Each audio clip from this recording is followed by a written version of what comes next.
दोस्तों नमस्कार। 4 PM news network और दस्तक पे आप सबका बहुत बहुत स्वागत है। मैं हूं आपका दोस्त मयूर जानी। और आज वो जरा देख रहे होंगे फिर से हमने वो ये ईयर प्लग वगैरह लगाया हुआ है। तो उसका कारण ये है कि नेट करते नहीं है, वाईफाई अचानक से बंद है, तो उसके चलते जो भी सुविधा है लैपटॉप या उससे जो हो सकता है वो आज नहीं कर पा रहे। तो आज ऐसे फोन से ही, मोबाइल फोन से इसको कर रहे हैं। तो इसके लिए फिर ये लगाना बहुत जरूरी हो जाता है। तो ये पहले आपको बता दूं, ताकि बहुत सारे मित्र सवाल भी पूछते हैं कि आज ऐसे क्यों है, तो मैंने कहा पहले ही बता दूं ताकि फिर ये सवाल जवाब ना हो। अच्छा, अब दूसरी बात ये है कि जितने भी दर्शक हमारे जुड़ चुके हैं, तो सबसे गुजारिश है कि इसको अभी इसकी लिंक जो है इसको आप शेयर कर देना जो है, आप चालू कर दीजिए, शुरू कर दीजिए, ताकि प्रोग्राम जब चल रहा है तो ज्यादा से ज्यादा लोगों तक उस इस प्रोग्राम की बात जो है वो पहुंच जाए। और लाइक जरूर करें भाई, ये भी हम आपसे मैं से गुजारिश करते हैं। अब आते हैं मुद्दे पे। मुद्दा क्या है? मुद्दा आज का जो है वो ये है भाई कि हमारी जो बहन बेटियां हैं जो इस देश का नाम रोशन कर रही हैं कुश्ती के मैदान में, कुश्ती के फील्ड में, और वो लोग जो हैं वो बैठी हुई है जंतर मंतर पे। और जंतर मंतर पे बैठी है और उनके साथ और उनके आसपास क्या हो रहा है, किस तरह का बर्ताव है, किस तरह से पूरी एक स्थिति बनी हुई है, ये यहाँ बैठ के तो हमको नहीं पता है। लेकिन आप सब जानते हैं, हमारे साथ जो मेहमान हमने कुछ कम से कम 2 3 या 4 बार तो आमंत्रित किया हुआ है, सब उनसे परिचित है। प्रोफेसर अखिल स्वामी जी, वो वहीं रहते हैं दिल्ली में, और वो जो है वहां 2 दिन लगातार अभी हाल ही में होके आए हैं। तो हम पहले तो ये समझना चाहते हैं और आप तक इस बात की जानकारी को पहुंचाना चाहते थे कि जो बेटियां कड़ी मेहनत करते हुए देश का नाम रोशन करते हुए मेडल लाती है, और फिर अगर वो खुद ये कह रही है कि उनके साथ जो है अब्यूज किया गया है, और उस पर भी अगर कोई बात ना की जाए, ना उसको सुना जाए, जब सुप्रीम बीच में पड़े तब जाके जो है वो एफआईआर दर्ज की जाए, वो तो एक अलग मामला है ही है। लेकिन अभी जब वो अपनी बात रखने के लिए वहां बैठी है, वहां की स्थिति क्या है, किस तरह से व्यवहार बर्ताव हो रहा है, ये पहले समझना जरूरी है। तो हमने कहा कि स्वामी जी को आज आमंत्रित करते हैं। वो 2 दिन लगातार वहां होके आए हैं, तो हमने कहा आज उनको बुलाते हैं और उन्हीं से जानते हैं, फर्स्ट हैंड एक्सपीरियंस उनका क्या रहा है वो समझने की कोशिश करते हैं। तो स्वामी जी, आपका बहुत बहुत स्वागत है। मैं दर्शकों को आप जो नए दर्शक हैं उनके लिए बता दूं कि स्वामी जी का पूरा जो करियर या उनका जो पूरा कार्यकाल जो है वो एक एक शिक्षक, शिक्षक शब्द बहुत बड़ा होता है, समझ लीजिए इस चीज को। तो एक शिक्षक के रूप में गया है, उन्होंने लगातार पढ़ाया है, बहुत सारे विषयों में पढ़ा है, लेकिन जो फाइनेंस और बिजनेस मैनेजमेंट से लेके अर्थशास्त्र से लेके जो मुख्य, ये जो मुख्य विषय है उन पे उन्होंने अब तक वो पढ़ाते रहे थे। अभी कुछ साल पहले उन्होंने फिर जो है वो काम जो है छोड़ के अब वो हमारे साथ जो है देश के मुद्दों को लेकर बातचीत करने में बहुत ही सक्रिय है। तो स्वामी जी, आपका बहुत बहुत स्वागत है 4 PM पर और दस्तक पे। और प्रस्तावना में जो हम कहा, आप होके आए हैं, आप अगर विस्तार से बता दें कि आपने क्या देखा, क्या व्यवहार बर्ताव हो रहा है, और वो जो हमारे खिलाड़ी बैठे हुए हैं, बहन बेटियां जो बैठी बैठी हुई है, उनको आपने देखा होगा जाके, तो क्या स्थिति है वहां की, अगर ये बता दें आप। देखिए मयूर जी, वास्तविकता में जो देश की पहलवान बेटियों के साथ हो रहा है, ऐसा किसी भी बेटी के साथ नहीं होना चाहिए। देश की या विश्व की किसी बेटी के साथ नहीं होना चाहिए जो वहां पे हो रहा है। मैं केवल इसलिए नहीं कि उन्होंने पदक जीते हैं, देश को सम्मान दिलाया है, एक साधारण सी गरीब घर की बेटी के साथ भी वो नहीं होना चाहिए जो वहां हो रहा है। जी। जिस प्रकार से वहां दुर्दशा है, जिस प्रकार से वहां पे लोगों को घुसने पे बिल्कुल रोक है, पाबंदी है, बड़ी मुश्किल से वहां आप घुस पाते हैं। और वहां पे जितने लोग इकट्ठे होते हैं, और छोटी सी जगह है जिसमें बहुत सारे आंदोलनकारी बैठे हैं, ये बेटियां भी बैठी हैं, उसमें पूर्व सैनिक भी बैठे हैं, अध्यापक भी बैठे हैं, बहुत सारे लोग बैठे हैं। चारों तरफ से उसको छावनी बना दिया गया है। और मयूर जी, मुझे बहुत सारे बच्चे ऐसे मिले जो राजस्थान से आए हैं, जो मध्य प्रदेश से आए हैं, जिनके मोबाइल चोरी हो गए, जिनके पर्स चोरी हो गए, इसलिए कि वहां पे सीसीटीवी होने के बावजूद, पुलिस होने के बाद चोरी की वारदातें हो रही हैं। टॉयलेट की सुविधा बिल्कुल एक प्रकार से नहीं है। जनता दल यूनाइटेड का ऑफिस पीछे है, तो पहले उन लोगों ने अनुमति दी कि आप लोग यहाँ पे टॉयलेट आ सकते हैं, लेकिन वो कितने लोगों को झेल पाएंगे। पानी की व्यवस्था नहीं है, बिजली की व्यवस्था जब मन आता है काट लेते हैं। टॉयलेट की व्यवस्था नहीं है, खाने पीने की व्यवस्था नहीं है। तो वहां पे जो लोग सहानुभूति करने जा रहे हैं उनके लिए इतनी ज्यादा मुश्किल है। ये बच्चियां तो चलिए इन्होंने मच्छरदानी ले रखी है, मच्छरदानी के अंदर सोती हैं, मच्छर इनको नहीं काटते, लेकिन उनमें भी 2 लोगों की तबीयत खराब हो गई है। लेकिन जो वहां पे बाकी बच्चे बैठे हैं, जो बाकी पहलवान बैठे हैं, जिनके पास ये नहीं है, वो तो बेचारे, उनके पास सोने की जगह नहीं है, वहां गद्दे नहीं ले जाने देते, वहां पानी नहीं ले जाने देते। अब आप सोचिए जहां पे 300-400 लोग हों, वहां पे अगर पानी की व्यवस्था गर्मी में नहीं होगी तो क्या स्थिति होगी। अगर मच्छर, तो आप जानते हैं खुले मैदान में जिन लोगों को मकान के अंदर सोने की आदत है उनकी स्थिति क्या होगी। तो मयूर जी, मैं तो कल्पना कर रहा था, वास्तविकता में मैं अपनी पत्नी को लेके गया, पहली बार मैं अकेला गया, फिर अपनी पत्नी को लेके गया, मैं वहां रोने लगा, मेरी पत्नी रोने लगी। हम लोग 71 साल की उम्र है हमारी, बच्चियों की वो स्थिति देखकर हम लोग रोने लगे, क्योंकि हम नहीं सहन कर पाए। देखिए हमारे समाज में, हिंदू समाज में मयूर जी, बेटियों को ऐसे पाला जाता है जैसे फूलों को पाला जाता है। बिल्कुल। और ये समझिए, ये बच्चियां वो हैं जो गरीब घर की बच्चियां हैं, किसानों की बेटी हैं, संघर्ष करके उठी हैं, गांव से संघर्ष किया है, समाज से संघर्ष किया है, पुरुषवादी समाज से संघर्ष किया है, और पूरे विश्व में हमारी पताका फहराई है। और जिस प्रकार से वास्तविकता में मयूर जी, मैया सीता के साथ रावण ने भी ऐसा नहीं किया था। बहुत बड़ी बात कही गया है, जो कहा गया है, रावण ने भी उनको वाटिका में रखा था और उनके साथ सेविकाएं थी जो उनकी सेवा करती थी, और रावण ने उनको छुआ नहीं था, अनुमति लेता था। ये रावण का था काल। आज की तारीख में ऐसे जरासंध, ऐसे कंस, ऐसे दुशासन, ऐसे दुर्योधन पैदा हो गए हैं। और मयूर जी, तो आप तो उस धरती के हैं जहां भगवान श्री कृष्ण ने अपनी लीला की है। आप सोचिए, भगवान श्री कृष्ण ने महाभारत का युद्ध क्यों कराया? महाभारत का युद्ध केवल एक चीज पे कराया भगवान श्री कृष्ण ने, जी, कि द्रौपदी का चीरहरण हुआ, और जो कौरव थे वो तो बदमाशी कर ही रहे थे, पांडव भी चुप बैठे थे, और एक एक कौरव और एक एक पांडव को भगवान श्री कृष्ण ने सजा दी, दंड दिया। ये आदर्श स्थापित किया कि भारत के अंदर अगर नारी सम्मान के साथ कोई खिलवाड़ होगा, मैं पुनर्जन्म लूंगा और इन लोगों को दंड दूंगा। और वो गुंडा जिसके खिलाफ ये बेटी, और आप जानते हैं भारतीय समाज को, आप जानते हैं मयूर जी, क्या कोई बेटी, क्या कोई लड़की चारित्रिक इस प्रकार के दुरुपयोग का आरोप लगा सकती है? आप सोचिए, झूठा आरोप लगा सकती है? अच्छा, एक बेटी नहीं लगा सकती, 8 बेटियां लगा सकती हैं क्या? नाबालिग बेटी लगा सकती है क्या, जिसका पूरा भविष्य पड़ा है? और जिद देखिए, हट देखिए, गुंडई देखिए, उसको हटाया नहीं जा रहा है, उसको जेल नहीं भेजा जा रहा है। कानून का पूरा उल्लंघन। पॉक्सो कानून के तहत तुरंत गिरफ्तारी होनी चाहिए, नहीं हो रही। जी बिल्कुल। और जो लोग वहां पे जा रहे हैं उनको इतनी असुविधा है। हम भी गए थे, हमने सोचा था शाम तक बैठेंगे, 1 घंटे नहीं बैठ पाए। बैठने की जगह नहीं है,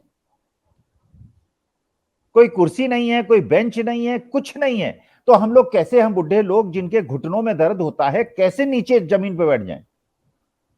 और वहां पे देखिए ऐसे ऐसे लोग आ रहे हैं, समर्पित लोग आ रहे हैं जो भारत की सभ्यता और संस्कृति को प्यार करते हैं। औरतें आ रही हैं, बुजुर्ग लोग आ रहे हैं, बहुत बूढ़े लोग आ रहे हैं। लेकिन मुश्किल क्या है कि ये परिस्थिति वहां पर पैदा कर दी गई है कि कोई आए नहीं, और इन बच्चियों को इतना परेशान कर दिया जाए कि ये छोड़ के चली जाएं। देखिए हम तो वृद्ध हैं और मैं शिक्षक हूं, इस उम्र के बच्चियों से बड़े बच्चों को मैंने पढ़ाया है, इस तरह की बच्चियों को भी मैंने पढ़ाया है, ये मेरी बेटियां समान हैं। और आप मयूर जी अपना बचपन याद कीजिए, मैं अपना बचपन याद करता हूं, हम लोग कुछ भी सहन कर लेते थे, अपनी मां और बहन के खिलाफ एक शब्द नहीं सहन कर पाते थे। बिल्कुल। हमें गाली दे लो, हमें पीट लो, हमें जो करना है कर लो, लेकिन इन बच्चियों के साथ अगर तुमने किया तो तुमने भारतीय संस्कृति और सभ्यता के साथ अनाचार किया है, और नरक भी इनको स्थान नहीं देगा। मैं आपको मयूर जी बता रहा हूं, जो लोग इन बेटियों को रावण से बुरा और दुशासन और दुर्योधन जैसा व्यवहार कर रहे हैं, उन्होंने तो केवल चीरहरण किया था, और इन बेटियों की कोई सुनवाई नहीं हो रही। बल्कि आप व्हाट्सएप और फेसबुक में देखिए, इनके खिलाफ एक षड्यंत्र चल रहा है। इसको ठाकुर बनाम जाट की रणनीति बनाई गई है, हरियाणा बनाम यूपी की रणनीति बनाई जा रही है। मैं आपको 100 जी व्हाट्सएप के पोस्ट रोज दिखा दूंगा जी किस प्रकार से हिंदू धर्म को बांटा जा रहा है। एक तरफ कौरव पक्ष को किया जा रहा है, एक तरफ पांडव, और मैं पांडव के साथ हूं, मैं पांडव पक्ष के साथ हूं, क्योंकि मैं जानता हूं कि जब ऊपर जाऊंगा तो भगवान श्री कृष्ण मुझसे पूछेंगे कि अखिल स्वामी, तुम वहां पे थे, मौके वारदात पे थे, तुम उस जगह पे थे, तुमने क्या किया? मैं क्या जवाब दूंगा? तो आप भी मयूर जी सोचें, और आपके प्रदेशवासी और देशवासी भी सोचें। भगवान श्री कृष्ण की अगर पूजा करते हैं, भगवान श्री राम की अगर पूजा करते हैं, तो अपने दिल पे हाथ रख के सोचिए कि क्या हिंदू धर्म और सनातन धर्म का आप पालन कर रहे हैं? क्या बेटियां परेशान हैं, रो रही हैं, आप साक्षी मलिक को रोते हुए देख रहे हैं। अब वो साक्षी मलिक जो मुझे लगता है कितनी प्यारी बच्ची है, जिसने जब तिरंगा ओढ़ के वो गई थी, उसके चेहरे के भाव देखिए मयूर जी, क्या लग रहा था, कितनी खुशी तिरंगे को। जब कहते हैं, जब खिलाड़ी वहां पदक जीतते हैं, जब तिरंगा वहां लहराता है जी। राकेश शर्मा से इंदिरा गांधी ने पूछा था कैसा लग रहा है, उसने कहा सारे जहां से अच्छा। सारे जहां। बड़े ये भारतवासी की आत्मा की चीज है मयूर जी। जी। और उसके साथ हनन हो रहा है, हमारी बेटियों के साथ अन्याय हो रहा है। मुझे हमारे जैसे लोग और आपके जैसे लोग अगर अपने घर में बैठे, मैं सच बता रहा हूं, डूब मरना चाहिए ऐसे लोगों को। और जिन लोगों ने व्हाट्सएप और फेसबुक पे बच्चियों के खिलाफ कुछ लिखा है, ये नरक भी इनको स्थान नहीं मिलेगा, ये जलाए जाएंगे, इनको कढ़ाई में तला जाएगा, ये भगवान श्री कृष्ण सुनिश्चित करेंगे भैया। मैं समझ रहा हूँ। मैं जो मतलब यहाँ बैठे बैठे मैं जितना जानकारी पाने की कोशिश कर रहा हूँ वहां पे मैं अभी आ नहीं पा रहा हूँ। लेकिन जब आपने कहा कि आप गए वहां पे तो मुझसे रहा नहीं गया। मैंने कहा कि एक फर्स्ट हैंड एक जो है ना, एक वो आपका जो एक्सपीरियंस है वो लोगों तक पहुंचाना बहुत जरूरी बन जाता है। आप कह रहे हैं कि वहां और भी बहुत सारे आंदोलन करने के लिए लोग बैठे हुए हैं, और आप ये कह रहे हैं कि बिजली काट दी गई है, मतलब जानबूझकर बिजली काट दी गई है। आप ये कह रहे हैं कि वहां पीने के पानी की व्यवस्था को जो है निकाल दिया गया है ना? मतलब आप ये कह रहे हैं कि जो लोग आंदोलन करने के लिए, अपनी बात रखने के लिए बैठे हैं, चाहे वो ये हमारी पूर्व सैनिक हो या ये हमारी खिलाड़ी जो बहन बेटियां हैं वो हो, वो थक हार के वहां से चले जाए, और उनके समर्थन में जो लोग आते हैं वो भी अभी इतनी सारी असुविधाओं के चलते हुए वो भी जो है वहां से उनके समर्थन में बैठना चाहते हैं, लेकिन फिर असुविधाओं के कारण न बैठ पाए, और अंत में ये लोग जो हैं वो सपोर्ट लेस हो जाए और उनका मनोबल टूट जाए, और फिर वो भी जो है थक हार के वहां से निकल जाए। क्या इसी एक तरह की नीति का भाग समझ सकते हैं हम, जो आपने देखा वहां पे इसको? नहीं नहीं मयूर जी, आप सोचिए, एक बच्चे जो वहां पे बैठे हुए हैं, ज्यादातर जो हैं वो 25 से 30 साल की उम्र के हैं। अगर टॉयलेट की सुविधा नहीं होगी, अगर नहाने की सुविधा नहीं होगी, अगर पीने के पानी की सुविधा नहीं होगी, अगर खाने की सुविधा नहीं होगी, कैसे झेलेगा कोई आदमी? बैठने की जगह नहीं है, कुर्सियां नहीं है, जितनी कुर्सियां हैं 150 वो पुलिस वालों की हैं, पुलिस वाले उसमें बैठे रहते हैं। अच्छा, आप अगर अपना खुद का बैठने का प्रबंध कर लें, आप अगर खुद आप खाना वहां पे लेके जाएं, आप पीने के पानी लेके जाए अपने खुद के लिए, तो क्या वो तो आप लेके जा सकते हैं ना वहां पे, कि वो भी नहीं मैं मनाही है? अपनी नहीं नहीं मैं अपनी बोतल लेके गया, वो तो मैं लेके जा पाया। जी लेकिन जो वहां बच्चों ने बताया, मैं तो अपनी जी बोतल लेके गया था। जो जी वहां बच्चों ने बताया, एक बच्चे का पर्स खो गया था, एक बच्चे का मोबाइल खो गया था, चोरी हो गया था, खो नहीं गया था, जी चोरी हो गया था। रात में जब वो सोया, जी क्योंकि गद्दा वगैरह तो उन्हें मिला नहीं, वो जमीन पे सो रहा था बाहर। अंदर तो टेंट लगा हुआ है छोटी सी जगह में, उसके बाद जी उसमें तो 40-50 लोग बैठ सकते हैं, लेट सकते हैं। उसके बाहर लोग, जो जहां पे बैरिकेड बना रखा है उसके बाहर जो बच्चे सोते हैं, उनके पास गद्दे नहीं है, चादर बिछा के आप सो गए। सीसीटीवी लगे हैं, पुलिस है, लेकिन उनके पर्स और मोबाइल चोरी हो गया। अब ये सोचिए, वो बच्चा खाना, अच्छा आसपास खाने की कोई सुविधा नहीं है, आदमी खाना कहां खाएगा, टॉयलेट कहां जाएगा? तो देखिए, ऐसी स्थिति में तो ये सामाजिक कर्तव्य है सरकार का। अगर आप उनकी बात नहीं भी मान सकते, उनको सुविधाएं तो दिलाइए। यही किसानों के साथ हुआ था। किसानों के साथ भी पानी की व्यवस्था रोक दी, बिजली काट दी, जिससे कि परेशान होकर यहां से चले जाएं। खैर, किसानों ने संघर्ष किया। अब इन बच्चियों के साथ भी किसान आ गए हैं। देखिए, कन्फ्रंटेशन क्या देश को फायदा दे रहा है? बिल्कुल नहीं, बिल्कुल नहीं। देश की छवि का क्या होगा? पूरा विश्व क्या इसको नहीं देख रहा है? आपके माध्यम से जितने भी यूट्यूब चैनल्स हैं उनके माध्यम से, चलिए गोदी मीडिया नहीं दिखा रहा, कोई बात नहीं, यूट्यूब चैनल तो दिखा रहे हैं। जी बिल्कुल। पूरा विश्व भारत के बारे में क्या इमेज बनाएगा कि यहाँ पे हम तो कहते थे और पूरा विश्व कहता था कि भारत में तो माँ सरस्वती, माँ दुर्गा और माँ लक्ष्मी की पूजा होती है, यहाँ देवी की तरह नारी को पूजा जाता है। ये नारी को पूजा जा रहा है। पूरे विश्व में हमारी इमेज क्या बन रही है? सर वो आप देखिए ना, वो जो 100वां एपिसोड किया मन की बात का, अब वो वहां से फारिग होंगे तभी तो ये सब मामले देख पाएंगे ना। वो इतना बड़ा अचीवमेंट था जो 100वां एपिसोड जो प्रसारित हुआ उनका, उसको जो है पूरे देश में एक बहुत बड़े जश्न के तौर पर जो है भारतीय जनता पार्टी ने और जहां जहां उनकी सरकार है उन्होंने मनाया। तो ये मेरे ख्याल से उनके लिए बहुत बड़ा अचीवमेंट है। ये सब तो आंदोलन वगैरह तो होते रहते हैं, उनसे इनको कहाँ कोई फर्क पड़ता है। वो देश की छवि के बारे में अगर सोचते तो बहुत सारी ऐसी चीजें जो हो चुकी हैं वो होती ही नहीं, होने से पहले उसको रोक दिया जाता। तो मुझे तो अब ये मतलब यहाँ जब नरेंद्र भाई यहाँ भी थे तब भी मैंने देखा है कि जितने भी आंदोलन करने की कोशिश जब भी किसी ने की उन्होंने कुचल दिया। उनकी तरफ उनका कभी कोई सहानुभूति रही नहीं है। उनकी जो सोच मैं समझ रहा हूँ वो ये है कि जो वो कर रहे हैं वो सब सही है और उसके खिलाफ कोई किसी को आवाज नहीं उठानी चाहिए। और उनके उनके जो कदम है उनका जो उन्होंने उठाया उसके उसमें आप उसके साथ सहमत हो जाइए। वो आप उनको कहीं कोई ज्ञान देने की कोशिश ना करो, या तो उनको कहीं ये जताने की कोशिश ना करें कि आपने ये गलत कदम लिया है। ये उनसे सहन नहीं होता और उनकी प्रकृति के खिलाफ बात है। तो उनके लिए कोई आंदोलन वगैरह और उससे अगर कोई छवि खराब भी होती है। अब देखिए, किसान 1 साल बैठे, तब भी कहाँ 1 साल तक कोई कोई किसी को बैठने देता है क्या? जो देश का प्रधानमंत्री हो या देश का करता हरता समाहरता हो, कभी होने देता है क्या? तो मुझे नहीं लगता कि ये उम्मीद उनसे होनी चाहिए। आप कुछ कह रहे थे? देखिए मयूर जी, मैं ये कह रहा था, मैं क्लास 1 गेस्टेड ऑफिसर कमीशन से सिलेक्ट होके आया था जी। और पहला लेसन मुझे ये मिला था कि आप संविधान के प्रति समर्पित हैं। मुझे प्राइम मिनिस्टर, चीफ मिनिस्टर से कुछ लेना देना नहीं है। जो पुलिस ऑफिसर्स हैं और ये जो सिविल सर्वेंट्स वहां बैठे हुए हैं, इनका उत्तरदायित्व है कि अगर कानून कहता है, अगर पॉक्सो एक्ट कहता है कि नाबालिग लड़की अगर कंप्लेंट कराती है तो तुरंत अरेस्ट होता है। प्रधानमंत्री का इसमें कोई प्रश्न ही नहीं है। अगर मुझे भी मान लीजिए सरकारी नौकरी के तहत प्रधानमंत्री फोन करते, मैं कहता सर मैं नहीं कर पाऊंगा, कानून ये नहीं परमिट कर रहा है, I have to follow the law. नहीं, मैं आप देखा ना, मैं उस संदर्भ में बात कर रहा था कि भाई किसान की बात हो गई। ये जो बहन बेटियां बैठी है, पूर्व सैनिक तो मेरे ख्याल से 2000 कब से बैठे हैं? 2012, 13 या 14 के आसपास से बैठे हुए वो। जी हाँ, जी हाँ। तो वो तो तब से बैठे हुए वहां पे। और पता नहीं देश में और कहाँ कहाँ कितने कितने लोग कब कब कितने समय से बैठे हैं।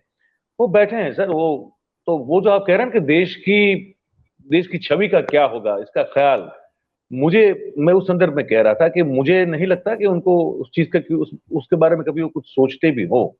उनको लगता है कि उनके जो भी कदम उठाते हैं, वो जो भी घोषणाएं करते हैं, जो भी रोड शो कर देते हैं, जो भी वो भाषण दे देते हैं, जो भी वो मन की बात करते हैं, ये सब चीजें जो है इससे देश का नाम बहुत बड़ा रोशन होता है और ये ओवरशेडो कर देता है देश में घट रही इस सब घटनाओं को। आई थिंक वो उनका माइंडसेट है। तो इस संदर्भ में कह रहा था कि वो चिंता कभी नहीं करेंगे। हाँ, जैसे ये लोग मेडल जीतते थे तो उनको बुलाते थे, वो फोटो अपॉर्चुनिटी होती थी, चाय वाय पीते थे, पिलाते थे और बहुत स्नेह से बात करते थे। वो स्नेह उस समय के लिए होता है, उतने एक फोटो अपॉर्चुनिटी के पल के लिए होता है। उसके बाद तो कहाँ। अब अगर इस स्थिति में ये जो वही हैं, ये यही खिलाड़ी है, वही खिलाड़ी है जो उनके साथ मेडल जीतने के बाद चाय पी चुकी हैं, फोटो उनका खींचा है, फोटो सोशल मीडिया पे वायरल हुआ है।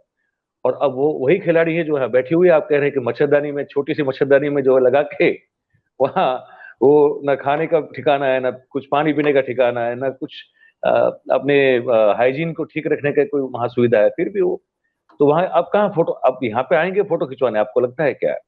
वहां यहाँ नहीं आएंगे ना। तो ये तो इनका काम करने का तरीका यही है। मुझे लगता है वो उम्मीद तो नहीं रखनी चाहिए, लेकिन ये है, ये उम्मीद जरूर रख सकते हैं कि जो लोग हैं, हम, जैसे आपने कहा, बहुत सही कहा, कि हम में अगर थोड़ा बहुत भी जमीर अगर है, बाकी रहा है, इस थोड़ी रीढ़ की हड्डी अभी भी बची हुई है, तो हमको कम से कम जो है ये जितना हो सके उतना, चाहे वहां जाके अगर वहां पहुंच सके आप समर्थन के लिए, तो बहुत अच्छी बात है। अदरवाइज कम से कम इन बच्चियों को, और जैसे आपने कहा कि सिर्फ खिलाड़ी इसलिए नहीं, देश की कोई भी बेटी हो, कोई भी बच्ची हो, तो उनके लिए कम से कम उनके साथ खड़ा रहना ये जरूरी है। फिर चले आप केस चलाइए, अगर इनकी बात झूठी निकलती है तो फिर ठीक है।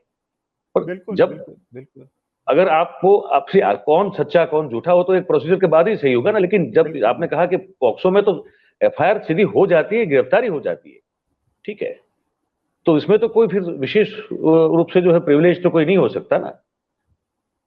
फिर अगर इनकी बात समझ लीजिए at the end of it जो है वो गलत था, तो भाई राजस्थान की मैं बात करूं, राजस्थान में इतने सारे लोगों को मैं जानता हूं, मतलब दर्शकों के फोन आते हैं, तो यार है कि भाई हम हमारे ये फला संबंधी को या रिलेटिव को पॉक्सो में गलत तरीके से फंसा दिया, वो जेल में सड़ रहा है, ये भी होता है, यानी मेरी तक नहीं होता है।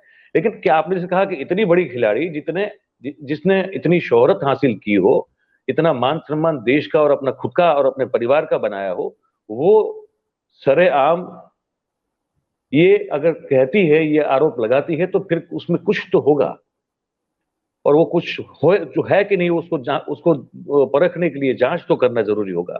आप एफआईआर तक नहीं करवाते हैं, सुप्रीम को आज बीच में आना पड़ता है, तब जाके होता है।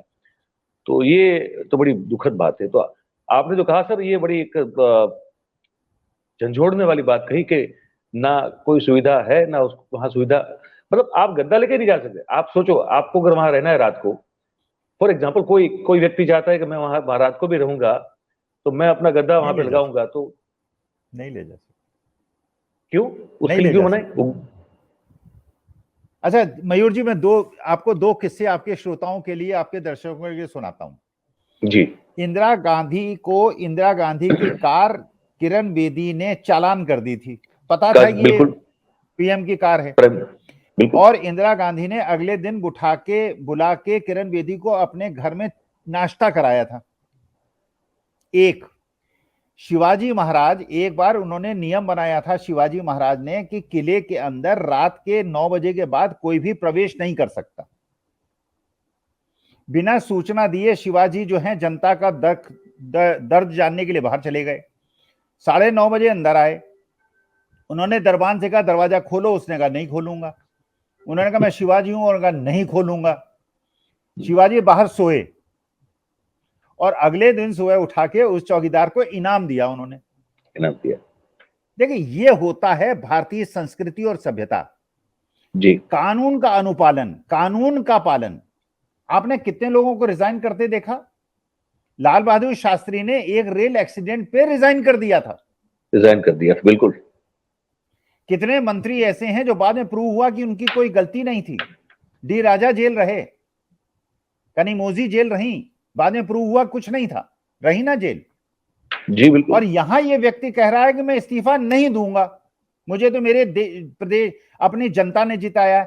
राहुल गांधी को केवल एक अवमानना के केस में 2 साल की मैक्सिमम सजा देके जेल भेजने का षड्यंत्र हो रहा है, और यहां पे फेसबुक और व्हाट्सएप पे उन लड़कियों के चरित्र का हनन हो रहा है।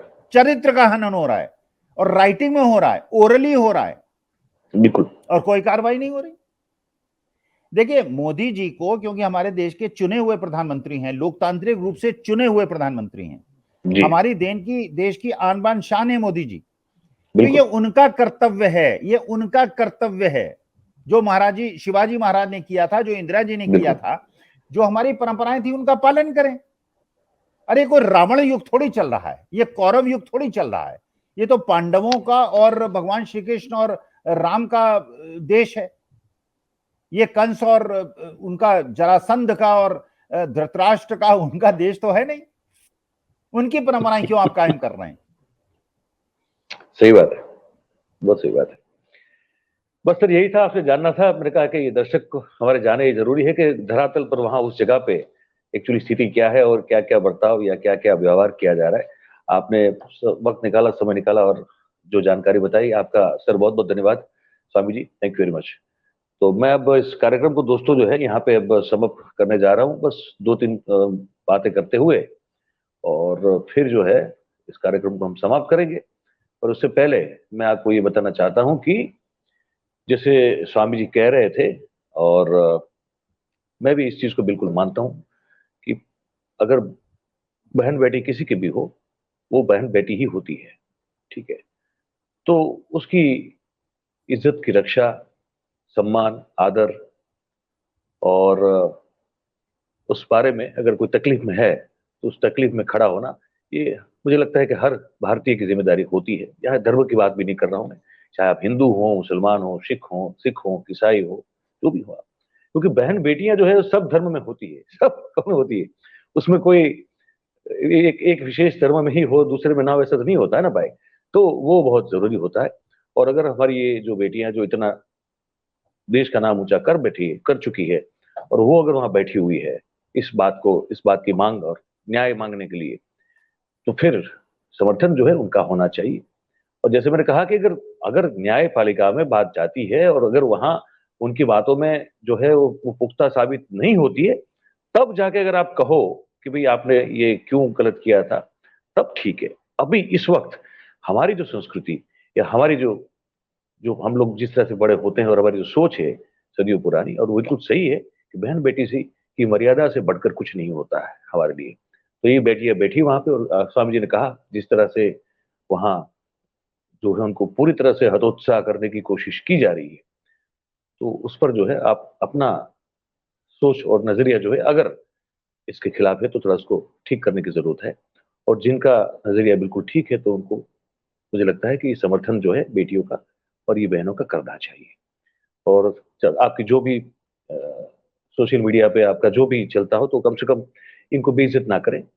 अगर आप साथ में खड़े न रह सके तो कम से कम बेइज्जती तो ना करें, उतनी आप सबसे गुजारिश है। हमारा ये मानना था। आपका क्या मानना है, ये नीचे कमेंट बॉक्स जो है उसमें आप कमेंट करके हमको जरूर बताइए। और फिर अगर एक बात हमारी अच्छी लगती है तो लाइक, शेयर, सब्सक्राइब, ये हमेशा हम आपको कहते रहते हैं, तो जरूर करें।